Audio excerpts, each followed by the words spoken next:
Olá! O vereador Pedro Tourinho promove palestra sobre plano diretor.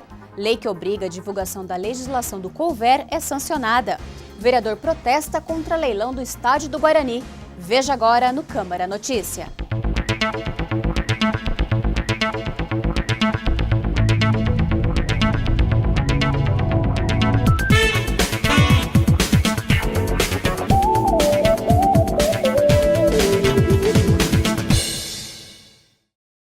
Vereador Pedro Tourinho promove o debate público Regionalização e Planejamento. Contribuições à revisão do Plano Diretor de Campinas. Veja.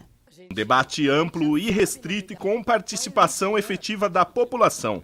É o que propõe o vereador Pedro Tourinho na revisão do Plano Diretor da cidade. O vereador petista trouxe a discussão à Câmara na palestra O Direito à Cidade na Revisão do Plano Diretor. Com a participação de estudiosos e pesquisadores do tema, a proposta do vereador perpassa por um plano diretor com modalidades mais solidárias e socialmente comprometidas, principalmente com o bem-estar da população e não pautado pelos interesses imobiliários. O plano diretor é um instrumento potencialmente extremamente importante para que a gente consiga produzir no território urbano da cidade modalidades mais justas e mais solidárias, enfim, mais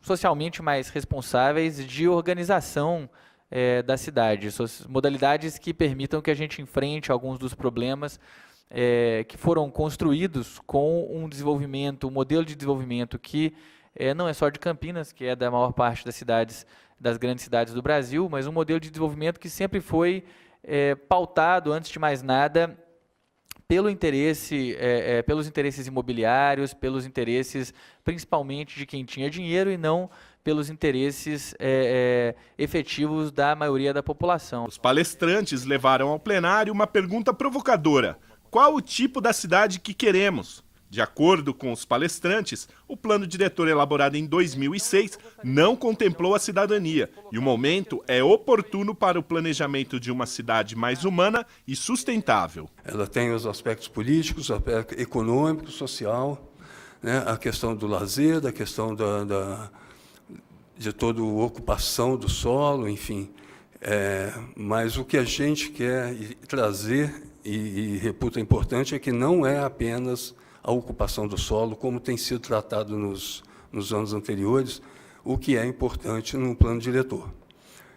Todo o ver a cidade com um olhar para frente, para o futuro, o que nós queremos, né, que Campinas nós queremos, que é o importante. E não apenas 10 anos, que seria o período esperado para o plano diretor, mas olhar mais para frente ainda, para 20, 30, 50 anos, e ir corrigindo esse plano, esse desejo nosso.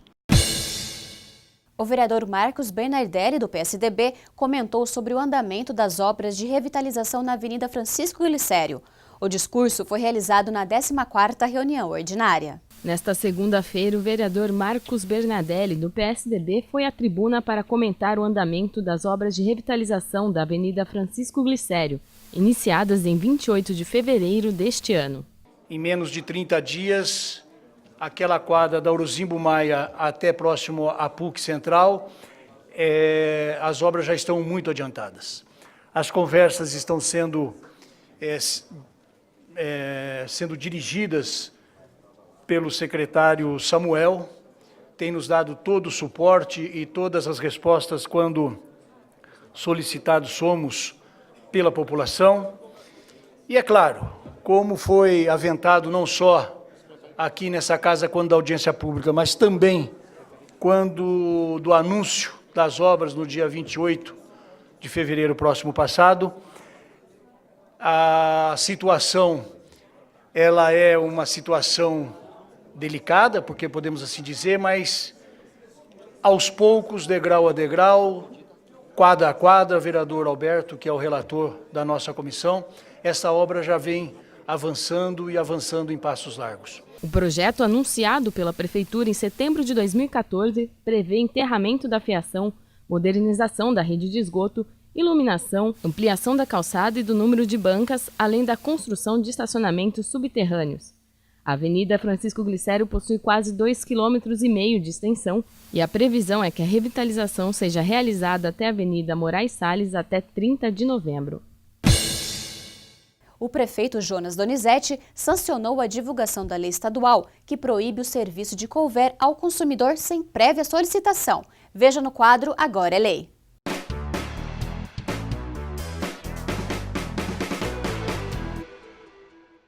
O couvert é aquela entrada oferecida nas churrascarias, bares e restaurantes e que é cobrada não deveria ser disponibilizada aos clientes sem autorização. Pelo menos é o que diz uma lei estadual criada em 2011. Ela determina que os garçons perguntem para o cliente se ele quer ou não o serviço e também o quanto ele vai custar por pessoa.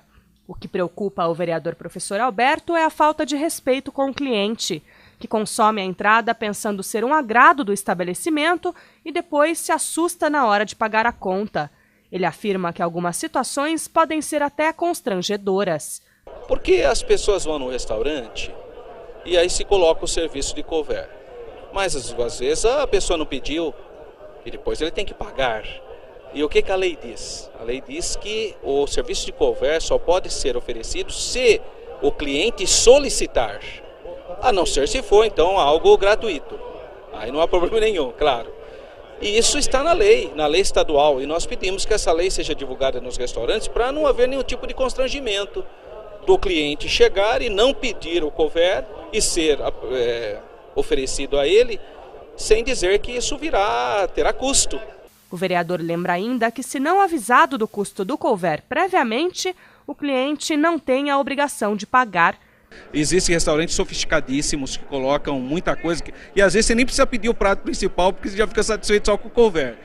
Só que isso só pode, de acordo com a lei estadual, só pode ser oferecido isso pelo restaurante se o cliente solicitar.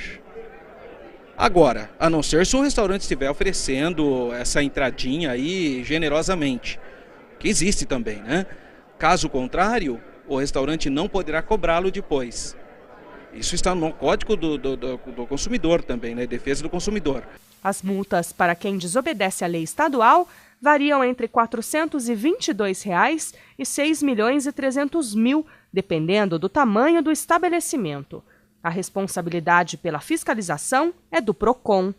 Para o vereador professor Alberto, é importante que o campineiro tenha conhecimento da legislação. Por isso, a lei dará publicidade aos direitos do consumidor. Perfeitamente, é dar publicidade para que todo cliente que adentrar no restaurante tenha essa conscientização, ele tem que solicitar. Se colocarem lá para ele, sem ele ter solicitado, ele então está amparado legalmente.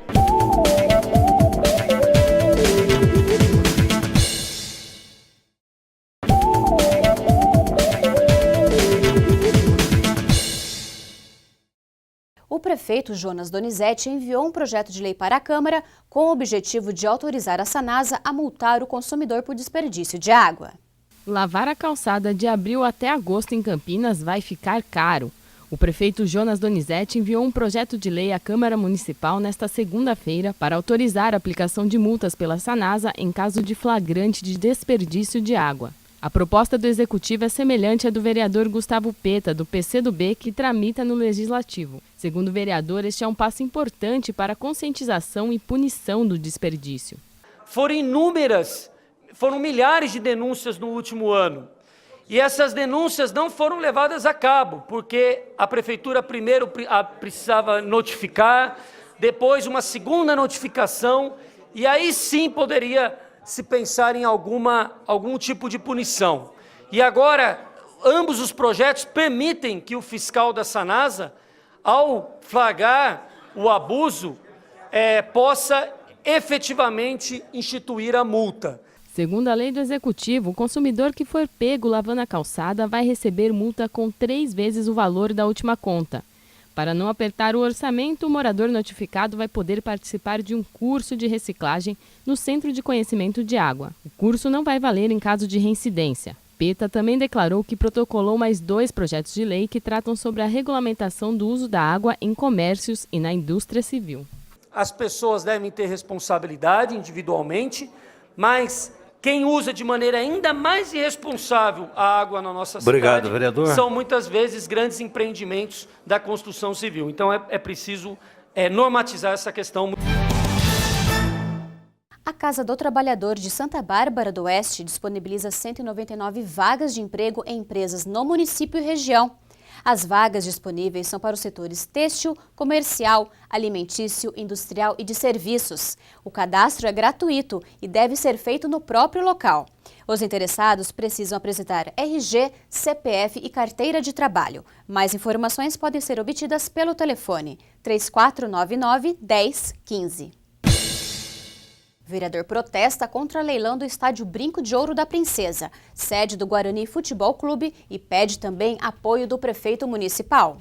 No último dia 18, a Justiça do Trabalho de Campinas realizou o leilão do estádio do Guarani para o pagamento de dívidas relacionadas a 300 processos que ficam em torno de 70 milhões de reais.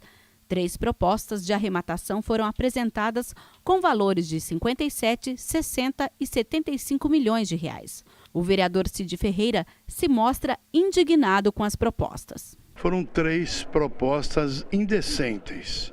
O Guarani vale 400 milhões.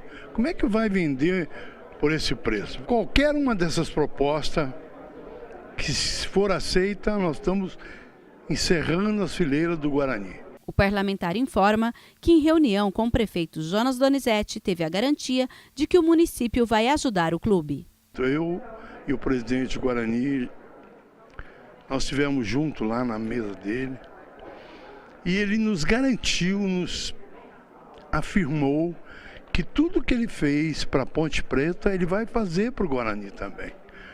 E garantiu que podemos ficar sossegados, que Campinas tem interesse em manter os 2 clubes em Campinas. Vereador Carlão, do PT, pede identificação das personalidades negras de Campinas. Confira a seguir. A indicação do vereador Carlão, do PT, foi protocolada no início do mês, durante sessão ordinária da Câmara Municipal, objetivando dar visibilidade e contribuir para o reconhecimento às ações e atos de personalidades negras que marcaram a história. O vereador pede ao prefeito Jonas Donizete que promova a identificação daqueles que entraram para a história de maneira mais efetiva. Carlão, do PT, tem entre as prioridades do mandato a defesa da igualdade racial. A nova proposta contempla locais como a Rua 3 de Maio, Igreja de São Benedito e Estátua da Mãe Preta.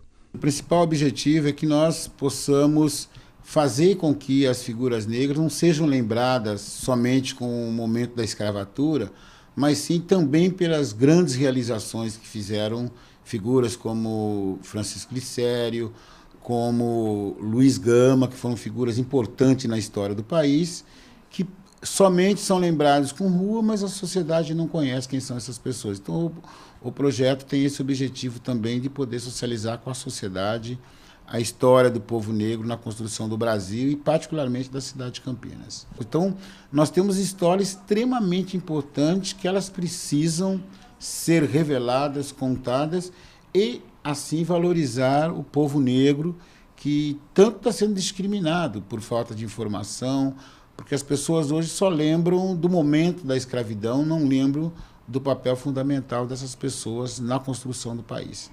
Esse, de repente, pode ser o pontapé para começar a se discutir também a valorização de outras culturas? Com certeza, eu acho que é fundamental que nós possamos, a partir desse projeto, discutir também outras culturas, como os ciganos, como os japoneses, como os israelistas que estão aqui na cidade de Campinas. Inclusive, eles têm um núcleo, mas sofrem com a discriminação por falta de informação. Então, acho que esse projeto ele pode abrir portas para outras iniciativas da mesma plenitude. O prefeito Jonas Donizete anuncia um pacote de medidas para a saúde e educação para o mês de abril. Veja mais informações na edição de amanhã do jornal Câmara Notícia. O Câmara Notícia fica por aqui. Até a próxima.